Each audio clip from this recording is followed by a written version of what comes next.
괴테의 파우스트 속으로 지식, 욕망, 그리고 구원. 요한 볼프강 폰 괴테의 파우스트는 독일 문학의 정수이자 세계 문학의 걸작으로 꼽히는 작품입니다.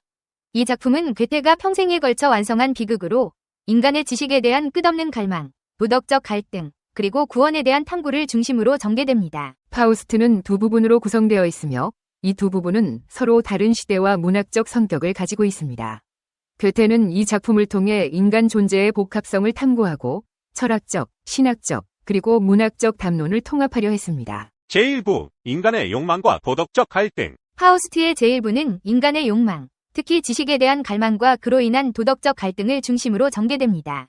이야기의 서두에서 하나님과 메피스토펠레스는 파우스트의 영혼을 두고 내기를 벌입니다. 하나님은 파우스트가 방황하더라도 결국 선한 길로 돌아올 것이라고 믿고 메피스토펠레스는 그를 타락시킬 수 있다고 주장합니다. 이 프롤로그는 성경의 욥기와 유사한 설정으로 인간의 자유의지와 선악의 문제를 다룹니다. 파우스트의 절망과 계약. 파우스트 박사는 광범위한 학문적 지식을 쌓았지만 여전히 삶의 의미를 찾지 못해 깊은 절망에 빠져 있습니다.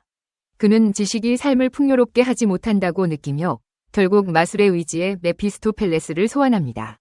메피스토펠레스는 파우스트에게 그의 욕망을 충족시켜주는 대가로 그가 만족하는 순간 그의 영혼을 가져가겠다는 계약을 제안합니다.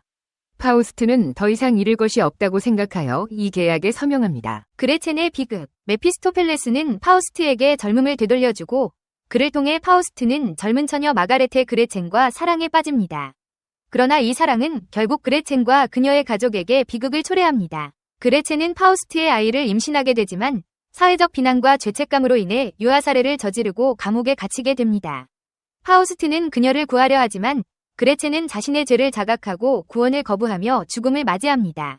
이 사건은 인간 욕망의 파괴적인 결과와 순수한 사랑의 비극적 종말을 상징합니다. 제2부, 파우스트의 구원과 인간 존재의 탐구. 제2부는 제1부와는 다른 성격을 가지며 보다 철학적이고 상징적인 내용으로 전개됩니다. 이 부분은 인간의 구원과 초월적 가치에 대한 탐구를 중심으로 합니다. 궁정생활과 정치적 모험. 파우스트는 황제의 궁정에서 중요한 역할을 맡으며 황제에게 경제 문제를 해결할 수 있는 방법으로 집회 발행을 제안합니다. 이 부분에서 괴테는 경제와 정치에 대한 풍자를 담아내며 파우스트가 현실 세계의 문제들에 직면하게 합니다. 그는 인간 사회의 복잡성과 모순을 경험하며 권력과 부를 추구하게 됩니다. 헬레나와의 사랑. 파우스트는 고대 그리스의 미인 헬레나를 소환하여 그녀와 결혼하고 에오포리온이라는 아들을 낳습니다. 이 에피소드는 파우스트의 이상적 아름다움과 고전적 가치에 대한 갈망을 상징합니다. 헬레나는 고대 그리스 문명의 상징으로 파우스트와 헬레나의 결합은 신구 문명의 융합을 의미합니다. 그러나 에오포리온의 죽음과 함께 헬레나도 사라지고 파우스트는 다시 현실로 돌아옵니다. 파우스트의 최후. 나이를 먹고 삶의 마지막 순간에 다다른 파우스트는 인류를 위해 이상적인 도시를 건설하려는 꿈을 꿉니다. 그는 메피스토펠레스의 도움을 받아 이상적인 사회를 건설하려 하지만 그의 이상은 현실 속에서 실현되지 못하고 그는 결국 죽음을 맞이합니다. 그러나 파우스트는 죽음의 순간에도 새로운 도전을 꿈꾸며 더 앞으로 라고 외칩니다. 메피스토펠레스는 파우스트가 진정한 만족을 느꼈다고 생각해 그의 영혼을 취하려 하지만 파우스트의 영혼은 천사들에 의해 구원되어 천국으로 이끌려갑니다.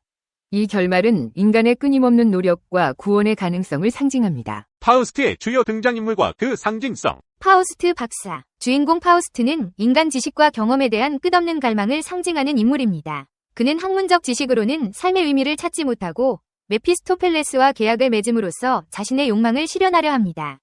그러나 그 과정에서 그는 도덕적 타락과 인간적 비극을 경험하게 되며 이는 인간 존재의 복잡성과 모순을 드러냅니다. 메피스토펠레스. 악마 메피스토펠레스는 인간의 욕망과 타락을 상징하는 존재입니다. 그는 파우스트의 욕망을 충족시켜주며 그를 파멸로 이끌려 하지만 결국 파우스트의 영혼을 얻는 데 실패합니다. 메피스토펠레스는 비록 악마적 존재로 그려지지만 동시에 신의 도구로서 인간의 시험과 구원의 과정에서 중요한 역할을 합니다. 그레첸. 그레첸은 순수함과 순진함을 상징하는 인물로 파우스트와의 사랑을 통해 비극적인 운명을 맞이합니다. 그녀의 이야기는 도덕적 순수함이 어떻게 인간의 욕망에 의해 파괴될 수 있는지를 보여줍니다. 그레첸은 자신의 죄를 자각하고 회개함으로써 구원을 받는 인물로 파우스트와 대조적인 역할을 합니다. 헬레나. 고대 그리스의 미인 헬레나는 이상적 아름다움과 고전적 가치를 상징합니다. 그녀와 파우스트의 결합은 인간이 추구하는 이상과 현실 사이의 갈등을 드러냅니다. 헬레나의 사라짐은 이상적 가치가 현실 속에서 완전하게 실현되기 어려움을 나타냅니다. 파우스트의 주요 주제. 지식과 욕망. 파우스트는 인간의 끝없는 지식에 대한 욕망을 상징합니다. 그는 학문과 마술을 통해 모든 것을 알고자 하지만 그로 인해 삶의 의미를 찾는 데 실패하고 도덕적 갈등에 빠집니다. 괴테는 인간의 지식 탐구가 필연적으로 도덕적 문제와 충돌할 수 있음을 보여줍니다. 선과 악의 갈등. 하나님과 메피스토펠레스의 내기는 선과 악, 그리고 인간의 자유의지에 대한 탐구입니다. 파우스트는 욕망과 도덕적 갈등 사이에서 방황하지만 결국 구원을 받게 됩니다. 이는 인간의 선택과 그 결과에 대한 깊은 철학적 사유를 담고 있습니다. 인간의 구원. 파우스트는 비록 도덕적 타락을 경험하지만 마지막 순간에 끊임없는 노력과 선한 의지를 통해 구원받습니다. 이는 기독교적 구원 사상과 연결되며 괴테는 인간의 불완전함에도 불구하고 구원의 가능성을 제시합니다. 삶과 죽음. 파우스트의 이야기는 삶과 죽음에 대한 철학적 성찰을 담고 있습니다. 파우스트는 죽음의 순간에도 새로운 도전을 꿈꾸며 인간의 끊임없는 추구와 성장 가능성을 강조합니다. 파우스트의 문학적 의의와 영향. 파우스트는 그 복잡성과 철학적 깊이로 인해 독일 문학뿐만 아니라 세계 문학의 정수로 평가받습니다. 괴테는 이 작품을 통해 인간 존재의 본질, 도덕적 갈등, 그리고 구원에 대한 질문을 던지며 이를 시적이고 상징적인 언어로 표현했습니다. 괴테의 파우스트는 단순히 하나의 이야기로 끝나는 것이 아니라 철학적 담론, 도덕적 사유, 그리고 인간 존재에 대한 깊은 성찰을 담고 있습니다. 이 작품은 이후 여러 예술 작품, 문학, 철학에 큰 영향을 미쳤으며 오늘날에도 여전히 많은 독자들에게 깊은 감동과 영감을 주고 있습니다.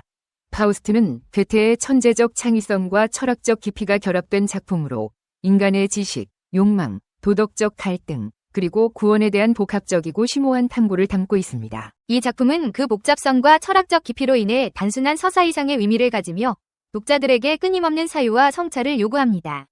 괴테는 파우스트를 통해 인간 존재의 본질을 탐구하며 이를 통해 독자에게 깊은 감동과 영감을 전달합니다. 파우스트는 오늘날에도 여전히 강력한 문학적, 철학적 영향력을 발휘하며 세계 문학의 거대한 유산으로 남아있습니다. 괴테의 파우스트. 이 이야기는 하늘에서 하나님이 파우스트를 칭찬하는 것으로 시작한다. 악마 메피스토펠레스는 하나님에게 자신이 파우스트의 영혼을 영원히 바꾸어 놓을 수 있다며 내기를 제안한다.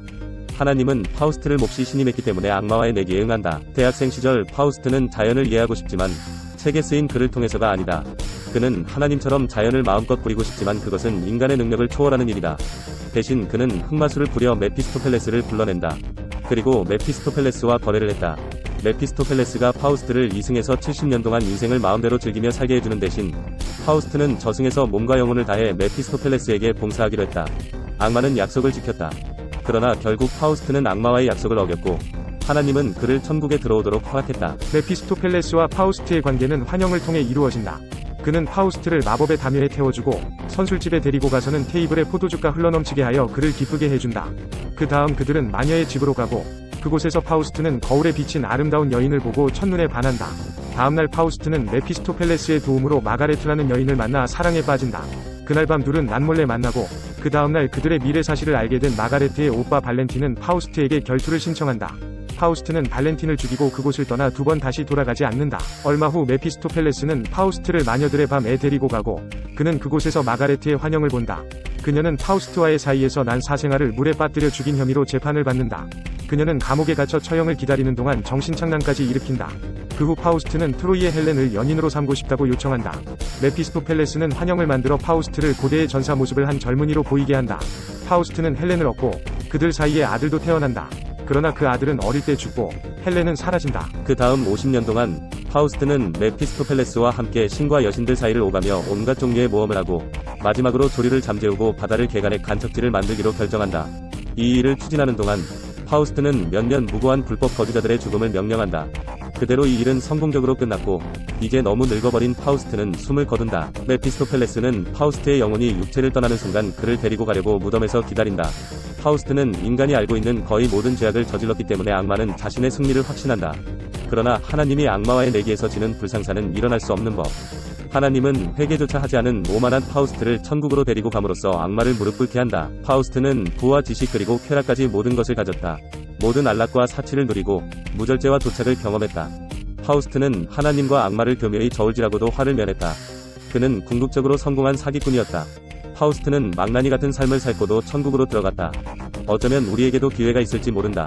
그가 할 수 있다면 우리도 할 수 있을 것이다. 철학 증명 문제. 왜 성필원이 세상에 존재해야 하는가? 왜 무가 아니고 유여야 하는가? 세상에 성필원이라는 존재가 없다고 가정해보자. 그렇다면 아무런 법칙도 존재하지 않을 것이다. 결국 법칙도 어떤 것이기 때문이다. 아무 법칙도 존재하지 않는다면 모든 것이 허용될 것이다. 모든 것이 허용된다면 무는 용납되지 않을 것이다. 따라서 무는 그 자체를 용납할 수 없다. 그러므로 성필원은 이 세상에 존재해야 한다. 철학 문제 증명 끝.